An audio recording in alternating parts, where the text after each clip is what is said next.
day we have in our little Dimcraft. So, as we were discussing in the last parts of the last episode there, we are going to be creating our kelp farm today. So, what we have done is we've gone behind our base. I'm just going to take this run out here and I will show you where we are and what we are going to do with it. And we have started flattening, as you can see, a nice big flat space. I'm leaving this part of the bank here because I thought that would be quite nice to hide a lot of it, so it's not a massive big rah sculpture in your face. So as you can see, there's our base, our little house there, and our little sort of enchanting place, our little XP place, little balls of goodness. And we've just come up this little hill here, and we'll make all of this look a bit prettier when we're done. And we're going to drop this down to, you know, sort of this level here, maybe the second brick up. And we're going to then sort of make our little farm. Now, what I've done is I've made a deal with Wits, speak of the devil, he joins the game, in that if he comes and assists me in creating things, like I need more pistons, I need more observers, then I will give him the first 4 or 5 stacks of kelp blocks for free, because we are going to be selling them. So I've offered him that and he is accepted. So he's just sorting himself out, getting his computer up and running and ready to start recording. So he will be with us momentarily. Then we are going to start our mammoth build, because what we're going to do, okay, is we're going to have this. Oh, he's left the game, having issues, I should think. What we're going to do is we're going to have a massive automated kelp farm, so it will harvest the kelp automatically for us, and then what that will do is it will drop straight down into a chute, and from that chute it will then go straight into a furnace array, and that furnace array will then create our dried kelp for us. So all we've got to do is go up there when the chests are full, break the chests, make our blocks, job done. And, you know, to start with, we will have to put a lot back into the smelter to keep the fuel there and working and ready to go. But eventually, we will have a pretty good shop going. We're going to sell that. We're going to sell the stone bricks and things, which we're getting pretty good quantities of stone now. So we are going to start shortly being able to craft up things with it. So that's what we're aiming for. I very, very stupidly used my silk touch on the coal. That did not help matters much.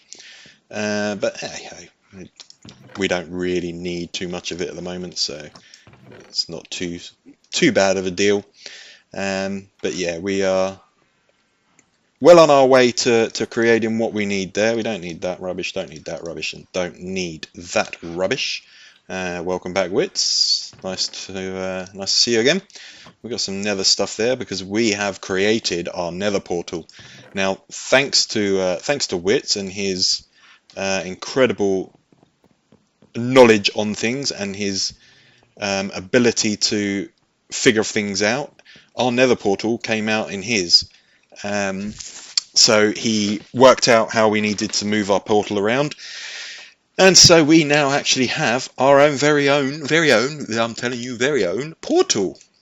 Very excited. So we are going to decorate our little portal room that we're going to make here. So we're going to make this a little bit nicer. Yeah, it's rubbish, isn't it? Bit of acacia. We're going to make this all look like nether. So this room here, it's not going to stay this size. We'll make it probably a little bit bigger. And then we'll start bringing in some nethery stuff. So there's a bit magma and a bit of glass, you know, underneath here. We'll make it look like a hell, if you like, and then cover it with glass, black glass. And then we'll start sort of nether racking and nether brick and a few sort of nether poles. And yeah, you know, we'll work on it. This is going to be a work in progress, this one. But the nether portal does work, and it does take us to our own portal down in the nether. So that is a massive thing for us. Thank you very much to Wits for that. So yeah, so there's an apple there, we'll have that, thank you very much. So yeah, so we're just in the processes now of just clearing out a little bit of this, ready to start our build. and I will give you a progress update because it is quite a tedious thing. You know, all we're doing is knocking out blocks at the moment, and once we get into the actual nitty-gritties of building it, I will record you another little segment and show you what we're up to. The farm is actually a CubFan135 farm. He has built it on the Hermitcraft Season 6, and he has got a tutorial for it, which I will put into the description of this video, so that if you want to go and see him building it, then you're more than welcome. He is a great YouTuber and a fantastic builder in my eyes. I think he's superb, so it's well worth checking out anyway, and if you're not already, subscribe to his channel, and we'll go from there. But yeah, I will see you guys in a little while. Okay, ladies and gentlemen, nice little swimming pool. So there's our chest that we've been working from, and it's been a joint collaboration from all of us. It's taken us about, I don't know, 2 and a bit hours thereabouts to get it done. We had pretty much all the resources. Wits has just gone off to get the last few bits, a bit of redstone and some comparators. Just getting to night time, and it is phantom night, so we probably will need to go and sleep at some point. But yeah, so it's looking amazing, to be fair. It looks really, really good. We tasked Dim with making the inside look a bit prettier, because it is a farm that you are able to go in and view working. But yeah, look past the fact that it's all cobblestone. It doesn't have to be pretty, because this is just going to be a functional farm that's hidden away. So it doesn't have to look pretty. So we used cobblestone because I had that in abundance. But yeah, and there it is, guys, in all its glory. Yeah, amazing, and at the speed that it's coming out of as well is incredible. So as you can see, it kind of goes up quite a way. Wits has fallen off a good few times. The scaffolding needs to come out at some point. We need to come and attend to that at some point soon. So yeah, so this all kind of goes up there. This is our furnace array. This furnace array will smelt at an amazing rate, and so I've just cleared out this hopper literally 2 seconds ago, and already we are getting a reasonable amount of drops in here. So it works really quick, to be honest. And yeah, so this is it. Observers, basically, when this kelp grows up, it goes past the piston, and then next to one it grows is in front of the observer. That then triggers the redstone, kicks out the piston, knocks off the kelp. It goes up because this is all source blocks. Every part of this is source, except for the very top layer. The very top layer is a flowing layer which pushes into this channel, and then that channel then pushes the kelp all the way along, all the way through here, down. Oh, look at this. What's he done here? Have we got any glass? No. Let's go and grab some glass. So what it'll do is it'll push all of that kelp, it'll push it all the way down into the little hopper there. The hopper minecart will then pick up the kelp, and when the minecart hopper is full, the sticky piston there retracts and then allows the minecart to flow off, and then that will then go off around the track that Wits is in motions of fitting, and it will come all the way along round here onto the hoppers, and it will start distributing it evenly through the furnaces, and then it will just carry on doing this run, and we'll have a detector rail along here somewhere. It'll carry on through here until it empties itself, and then when it empties itself, it will then head back up there. The comparators will then pick it up, the piston will come across, stop it from coming back out, fill back up, and then repeat the process, and it will just keep going round and round until it's done. And yeah, that's pretty much that. This one here is for the fuel, so we'll have a minecart chest that will be here, and we'll fill that up with kelp blocks. That kelp blocks will then come along, and again The chest in the minecart will distribute the blocks evenly. That will then fire up the furnaces, and it will smelt the furnaces will smelt perfectly with the blocks. So we basically we get 100% success out of the burning of the blocks. So we never waste any blocks really, or any parts of the blocks, which becomes incredibly profitable for the Sir Hulk Incorporation. The bottom one's self-explanatory. They take the dried kelp out of the furnaces, run along the line there into the chest. The chest then pushes it down into the bottom one and starts filling up. So then what we'll do is we'll come along here, we'll stand here, we'll open the chest, take out an inventory load, there, bam, turn it into blocks, up there into the chest. Once that chest is then full, we then are starting to make profit, basically. So the goal is get these full up, make the blocks, fill up the chest, and then everything else is then ready to be sold, apart from the first 5 blocks for each of them, because they helped. So I guess I need to give them what I've said I will give them. So I'm a man of my word after all. But yeah, so there goes Wits, and he's plopping along, plop plop plop plop plop plop plop plop plop, and then plop. Oh, I think he's dropping one out into the hopper. Ploppy plop plop, and a couple of plops, and then plop and another plop, and that one, Wits, is wrong. That one needs to be a detector rail. But yeah, so that's it. That is our kelp farm up and running. Pretty good effort, I'd say. You can see him dropping down the little chute there. Doesn't have to be glass. This could be any. Oh, skeleton's firing somewhere. There he is. Let's go down there. Let's go and play.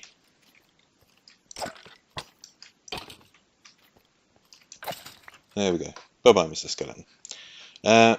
So, Wits shot me by pure accident with his bow called Twangy Boy. Now, Twangy Boy is obviously the most powerful you can get, because he hit me once with it, and that was me done. I was kaplupt. I had nice amount of levels. Yeah, a reasonably good amount of levels. Yep, I lost all those levels. Did I? Yep. Lost them all. So yeah, thanks for that, Twangy Boy and Mr. Wits. That was jolly kind of you. But yeah, so we're very happy with our build, and it is producing a reasonably good amount of kelp. The good thing is that there is our fish farm. So when we overnight fish, this is loaded. So when this is loaded, this is obviously powering, and we're getting kelp coming through. So we are likely to get massive returns out of this, because I will AFK overnight a few times to get my levels back up, and I need to repair a few of my tools, like my shovel, as we can see there, is in a real poor state. So we need to get that repaired. Our axe needs to be repaired, and our silk touch needs to be repaired. So we'll be doing a few AFK fishes just to get the levels back up. We need to get some tree cutting again, because we want to chuck a few more chests down here, I think.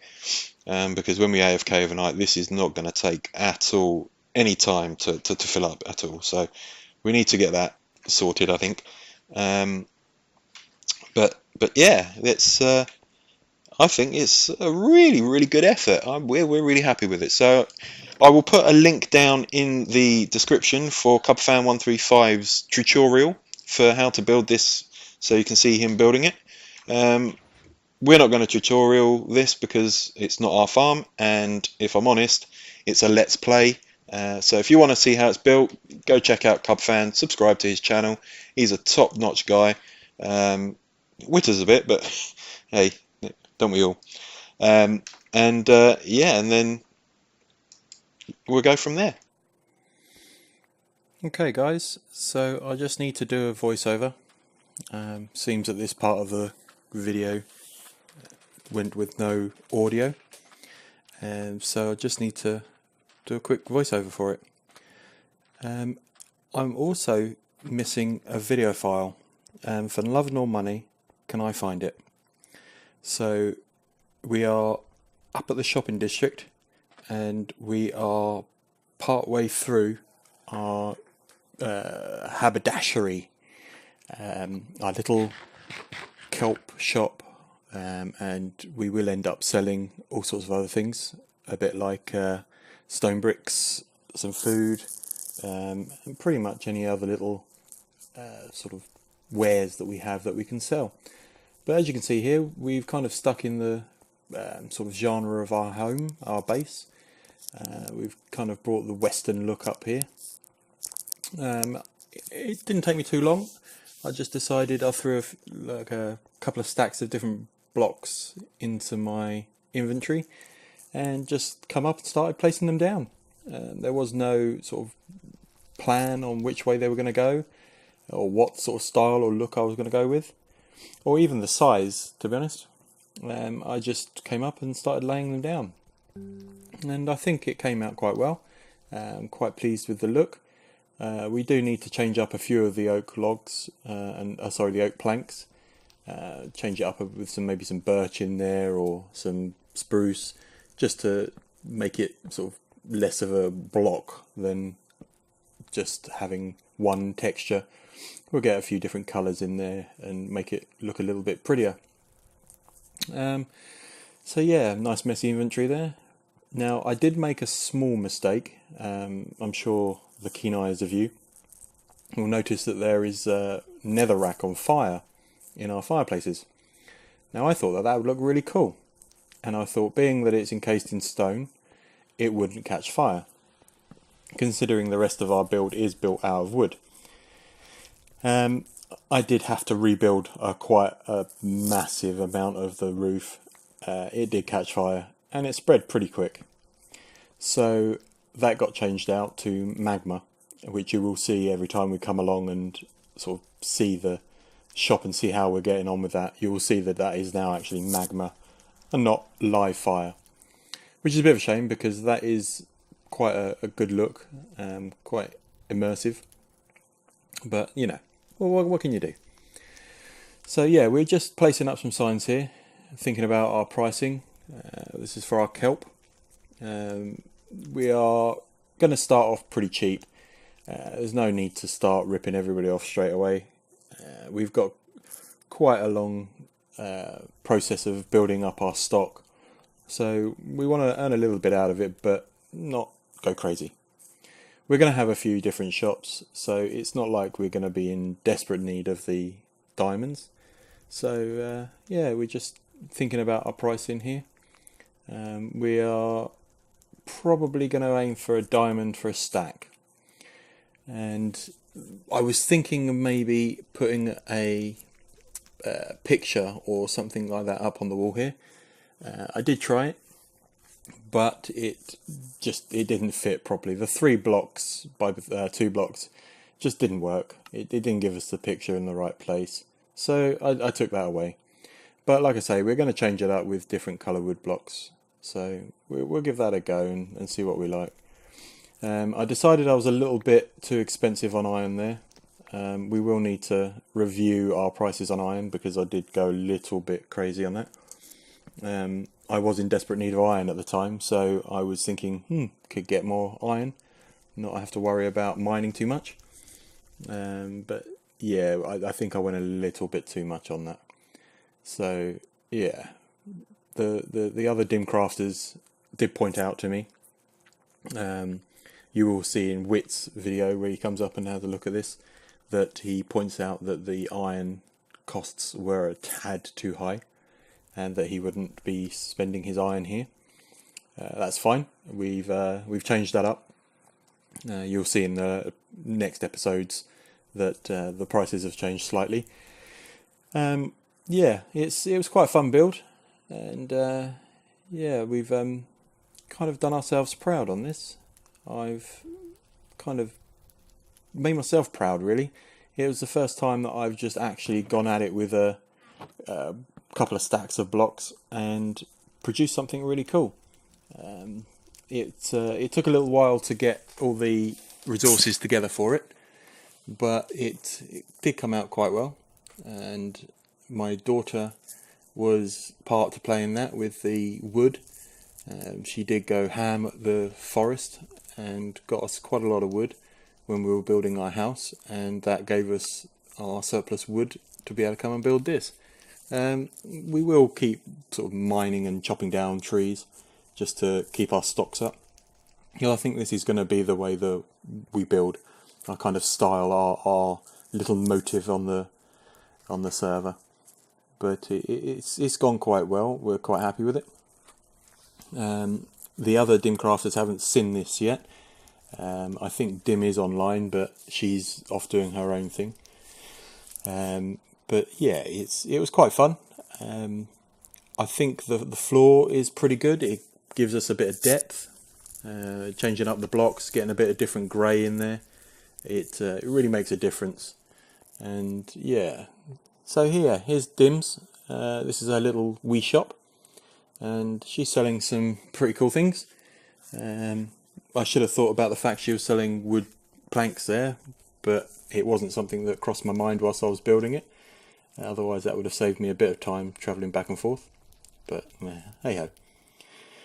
But yeah, this is looking pretty good. We've got to start getting our stock together. We've got a little bit of stone brick and things back at the base. We've got a little bit of kelp coming on, but nowhere near enough to fill the chests yet. We have got quite a lot of fish, so we'll probably chuck a chest of fish in here. That will start the food going, but I think Wits has also got himself a fish farm now, so he won't be buying food from us because he can get it himself. I think Dim is going to get a fish farm as well soon, so hopefully we can get her buying some fish before she goes and does that. I might consider doing animal foods as well, so maybe some steak, some lamb chop, things like that. We'll have a see in what we play with that. But yeah, we're just sort of considering the prices of our signs here, because it is a bit expensive on the iron. But at the time I didn't really notice it, so we do come back and we do change that after we pointed out by Wits. He's not scared of pointing it out, that's for sure. Anything that we do wrong, he's there to make sure that we know about it. But we love him for it, so you can't argue that. It's yeah, it's been quite an adventure, but it's been good. Yeah, we'll start stocking up and see how we get on, and we'll see you in the next episode. Thanks for watching, guys.